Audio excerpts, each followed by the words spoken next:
That our volume's not working. Is that okay now?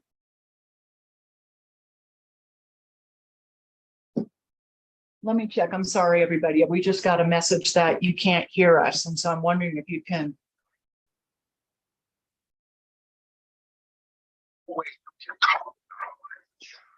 Can you hear us now?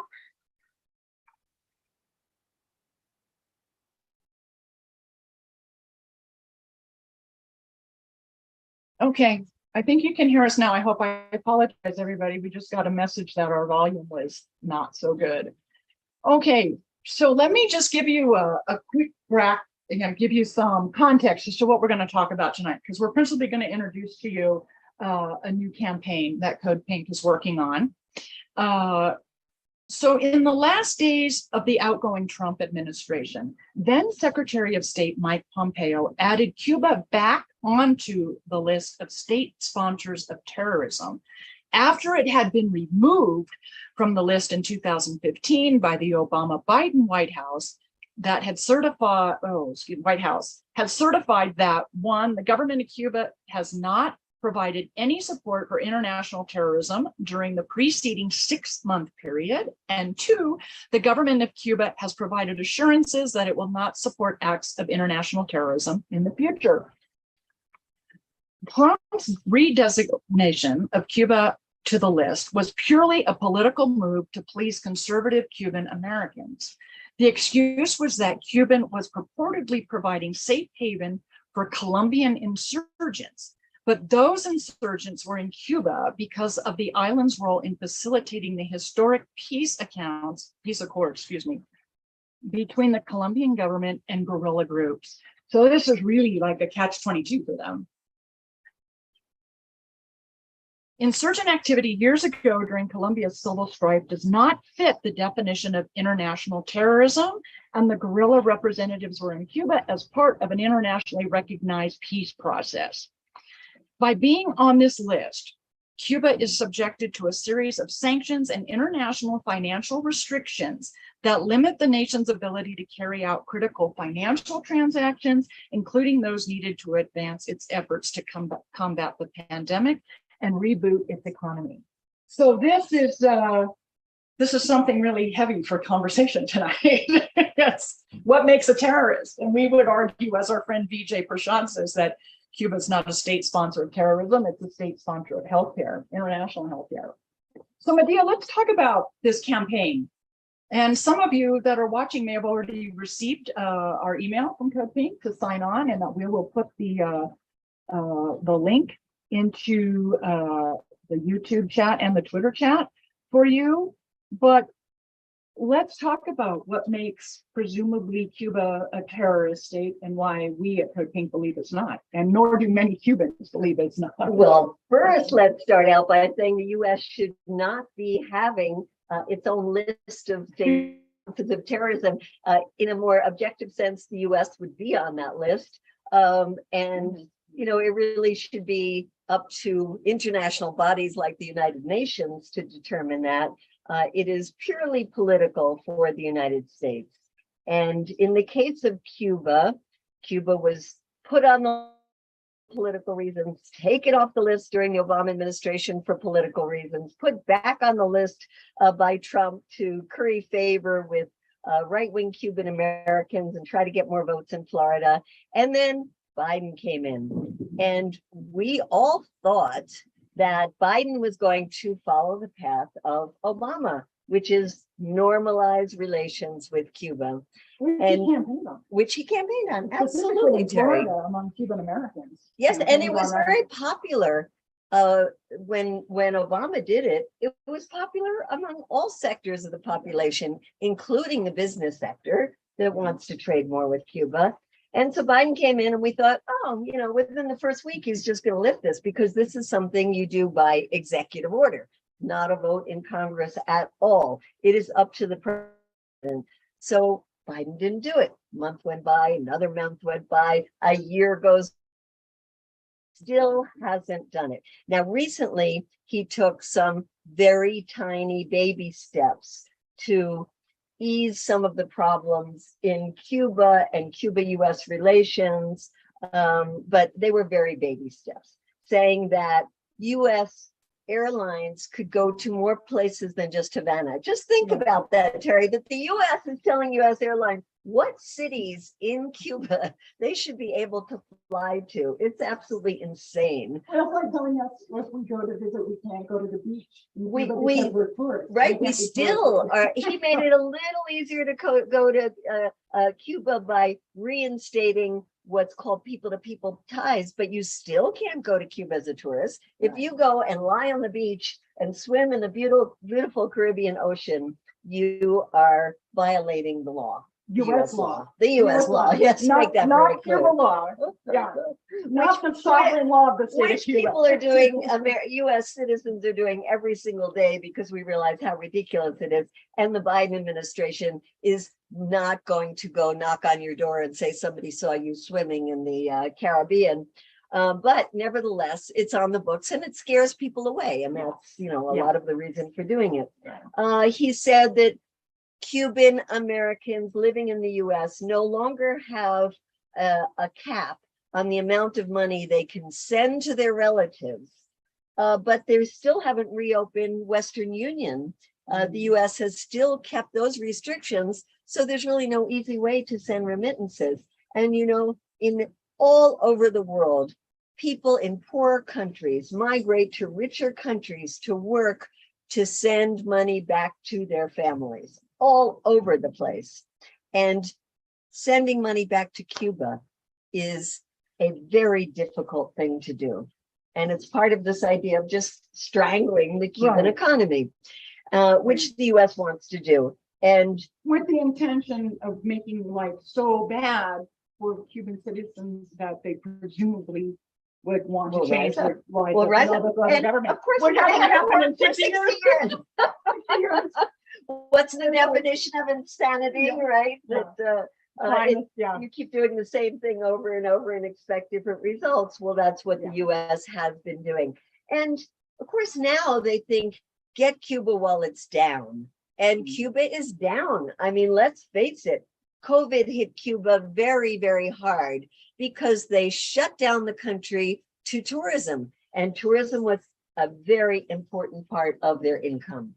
And add that into all the other things that are happening around the world, the inflation affecting Cuba terribly, the fact that Venezuela used to provide Cuba with oil and now it's more difficult to do that.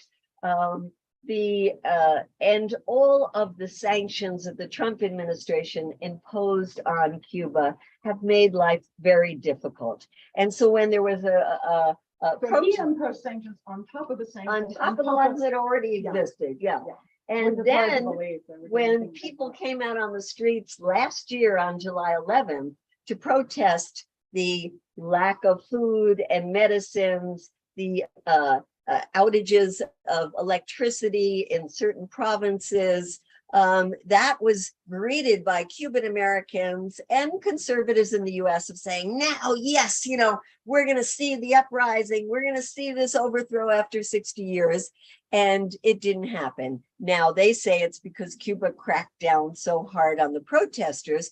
But there's another reason, Terry, that people have to realize, which is I was in Cuba at the time and in November when there was supposed to be a new uprising. And what I realized is that Cuban people are much more concerned about getting by and helping their neighbors get by, because there's a real sense of community than they were about rising up against the government and saying, what would happen then? Who would take over? The Cuban right wing would come and start buying up everything here, and we would even lose our homes, or there would be a civil war in Cuba. And and even if they didn't like the Cuban government, they said, no, we don't want to go there. We want to improve things in Cuba. And the government, to its credit, since last year, has been opening up and trying to find more ways that Cubans can get involved and participate in the most important aspects of their lives, from the economy to social issues to a family code that's being talked about all over the island. So this is a very difficult time for the Cubans. And the measures that Biden took don't go nearly far enough to help ease the economic situation. And it's so bad that there is a new wave of migration, people trying to come into the United States. We're seeing that here through Mexico. Right, and they're coming through Mexico. And this is something that worries the US. I mean, the US leaders don't care about the well-being of the Cuban people, but they do care about immigration that is affecting Biden and his popularity in the elections. It's causing, they're causing it. Absolutely. So that's why there were discussions with Cuban officials for the first time in the Biden administration just last month because of the immigration issues. And of course, the Cubans are saying, we know a lot of ways that you can help us. And that's lifting the embargo. So as part of lifting the embargo, we would like Biden to overturn the 243 sanctions that Trump imposed, to normalize relations, to really treat Cuba as a sovereign nation. A sovereign nation, exactly. Yes. A sovereign nation with people that are capable of making their own decisions. But unfortunately, it's a political issue with Menendez, the senator from New Jersey, being so key to Biden trying to get things passed in the Senate. They still don't get passed anyway. Florida being a key state, elections coming up. So they still are catering to this right-wing Cuban-American sector instead of doing what's better for Cubans and the US. No, this right-wing Cuban, the death demographic changing for us. Generationally, and also just, I mean, we have you particularly, so we have friends at CODEPINK, Medea specifically, with Carlos Lasso. I mean, you're looking at people who are more concerned, or I shouldn't say more concerned. Their concern is for their friends, their family, their homes, their people. Absolutely, absolutely. When you say Carlos, it's Carlos Lazos from Puentes de Amor, who we are working with very closely, who is building a huge community of Cuban-Americans who are saying exactly what you said, Terry, which is, we want to send money to our family back home. We want to help our family. We want reunification of the families. We want people to be able to go back and forth. We want things that are good for our relatives. And so, yes, there is a broad sector of the Cuban-American community that does want better relations, but unfortunately, that is not who Biden is listening to. And that's why we need to launch this campaign and make it big.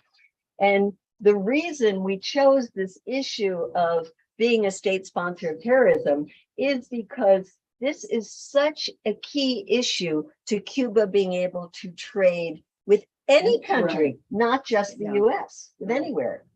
Yeah. So I think we should do more maybe to explain to people why being on that list. So what is that list? How many countries are in that? So this is a list designated by the United States. It's a list created by the United States, and the countries on it are chosen by the United States. And it's only Syria, North Korea, and Iran. And Cuba. Yeah. And now Cuba. Yeah. So what gets somebody on that list? What gets a country on that list? Well, it's purely arbitrary. It's US. It's absolutely arbitrary because the US decides and then changes its mind when there's somebody else in the White House. So obviously there is not some real criteria. They say they do a study and determine whether a country is supporting terrorism overseas. The fact that the Obama administration took Cuba off the list and certified that Cuba is not a state sponsor of terrorism tells you that it's all political. And so when a country gets put on that, it has all sorts of ramifications. And the biggest one is that the banking system, the international finance, the trade companies, they're all very afraid of working with Cuba because they are afraid of being sanctioned by the US. Yes. And so it's, we just had lunch with somebody from the Cuban embassy in Mexico City, and he said, let me just give you a little example. He said he ordered some books from Amazon and wanted to have them delivered to the Cuban embassy where he works. And he got a call and they said, we can't deliver them to the embassy because you're on the list of state sponsors of terrorism. So could you meet us on the corner so we can give you the books? Well, because the embassy is Cuban sovereign land. all embassies or on. But even so, they Yeah, couldn't go and exactly. deliver it. So that's one tiny example, but it's, Yeah. you know, it's big. And So how ludicrous it is. absolutely. You know, it's ludicrous, but it hurts. Yeah. And it hurts the economy terribly. It means that you can't take out loans from banks. It means that you can't do normal financial transactions. You can't use credit cards, that you are blocked from the international financial system. And you have to find all kinds of ways. And you can't renegotiate any foreign debt that you may have. Absolutely. And so you have to find all kinds of other ways that cost a lot more money. So all of the transactions that Cuba does, a country that is extremely poor, is costing them even more and making life, you know, very difficult for the Cuban people. Now, you said, Terry, you used a phrase that our friend Vijay Prashad recently used, saying that Cuba is a state sponsor of healthcare, not terrorism. And that's something we want to use in this campaign as we build a campaign. And we want this campaign to be not only all of you should go onto the codepink.org website and sign the new petition saying Cuba is not a state sponsor of terrorism, but we want to get all kinds of organizations, healthcare groups, doctors associations, nurses, unions. We want to get legal associations. We want to get economists, pharmacists, Your local pharmacy. and we want to make it an international campaign because Cuba has sent healthcare brigades to about 160 countries. That's almost all countries in the world. We want to get those countries to join us to say Cuba is not a state sponsor of terrorism. We want leaders like the leader of Mexico here has said, right? What has he said about Cuba? He has, you know, some of you may remember last summer when he did that fabulous discourse on the 238th anniversary of Simón Bolívar's birth, where he talked about Cuba, that regardless of how you feel politically, politics aside, that the people of Cuba have endured 60 years of US oppression and that they deserve United Nations Award, right? Yeah. Yeah. Yeah, I mean, he is deserve really the humanitarian award. Yeah. I mean, and they really do what they have endured as a people.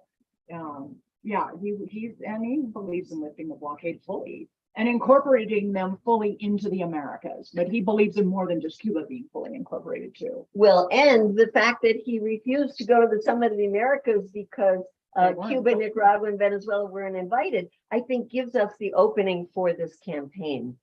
This is the moment to do it when Latin America is changing and moving much more to the left, when we have leaders like AMLO, the president of Mexico, who is so clearly saying that the blockade must be lifted.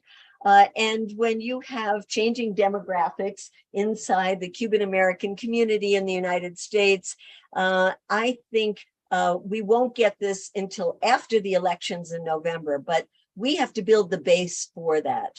And that's what we're trying to do right now. So we need your ideas. We need your help. We want to create a whole campaign with volunteers that'll work with us on this. And there's so much that we can do because it's so absurd and mean-spirited and inhumane to have Cuba on this list. The only country in the world, despite its tiny size and how poor it is, that sends medical missions around the world to help with earthquakes, tsunamis, Ebola, COVID, you name it. The Cubans are the first ones there to save lives, not to take lives. And so Cuba really needs our support right now. You know, maybe we could draw a couple parallels for it's very minor what's affecting the US population right now. I mean, compared to what has been inflicted on Cuba the last 60 years.